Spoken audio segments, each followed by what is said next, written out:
carrying injured children in their arms. Gazans rushed to the few remaining hospitals functioning in the war-torn Gaza Strip as Israel launched fresh airstrikes on the besieged territory on June 3rd. The attack, which came amid talks of a possible ceasefire between Tel Aviv and Hamas, has killed at least 11 people, including 3 children and 1 woman.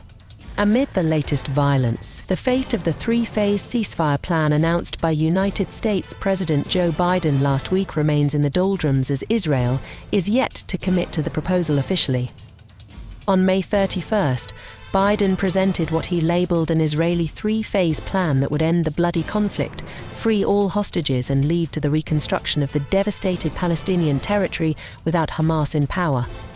From facing flack from the families of the hostages held by Hamas for not accepting the ceasefire proposal immediately, I'm here to support my government in taking this deal, to being threatened with a walkout by coalition partners if he does so. עסקה, כפי שפרטיה פורסמו, משמע ויתור על מיטוט חמאס, ויתור על המשך המלחמה, היא עסקה מופקרת. אין כאן ניצחון מוחלט, אלא תבוסה מוחלטת לחמאס. אני אומר שאם ראש הממשלה, בנימין נתניהו, ימשיך להוביל את העסקה הזאת, אנחנו נפרק את הממשלה. To facing increasing pressure from its ally Washington to take the deal. The people of Israel should know they can make this offer without any further risk to their own security. Netanyahu is facing one of the biggest dilemmas of his political career. Amid the chaos, Israeli media quoted Prime Minister Benjamin Netanyahu as saying on Monday that the first phase of a US-promoted plan to wind down the Gaza war, entailing a limited hostage release by Hamas, could be undertaken without necessary agreement on what follows. אנחנו פועלים באין ספור דרכים כדי להחזיר את החטופים שלנו. אני חושב עליהם כל הזמן. אני חושב עליהן כל הזמן. על המשפחות שלהם, על הסבל שלהם. ולכן הלכנו כברת דרך ארוכה כדי להחזיר אותם.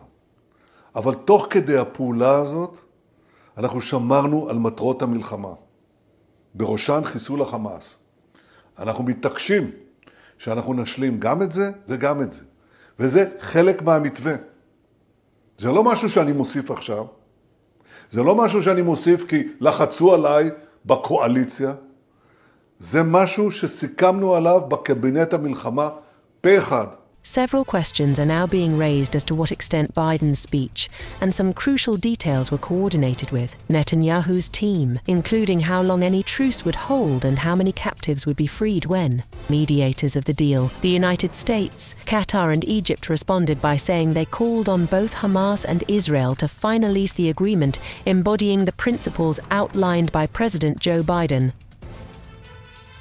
Meanwhile, White House National Security Council spokesperson John Kirby said on June 2nd that the US expects Israel would say yes to the proposal. We have every expectation that if Hamas agrees to the proposal, as was transmitted to them, an Israeli proposal, that Israel would say yes. According to Biden, Israel's 3-stage offer would begin with a 6-week phase that would see Israeli forces withdraw from all populated areas of Gaza and an initial hostage prisoner exchange. Both sides would then negotiate for a lasting ceasefire, with the truce to continue as long as talks are ongoing, according to Biden's speech. Embattled Netanyahu took issue with Biden's presentation, insisting that according to the exact outline proposed by Israel, the transition from one stage to the next was conditional and crafted to allow it to maintain its war aims. As Netanyahu makes up his mind on the ceasefire deal, the bombardments and combat showed no sign of easing in the Gaza war, which is soon entering its 9th month, that has devastated the Palestinian coastal territory of 2.4 million people.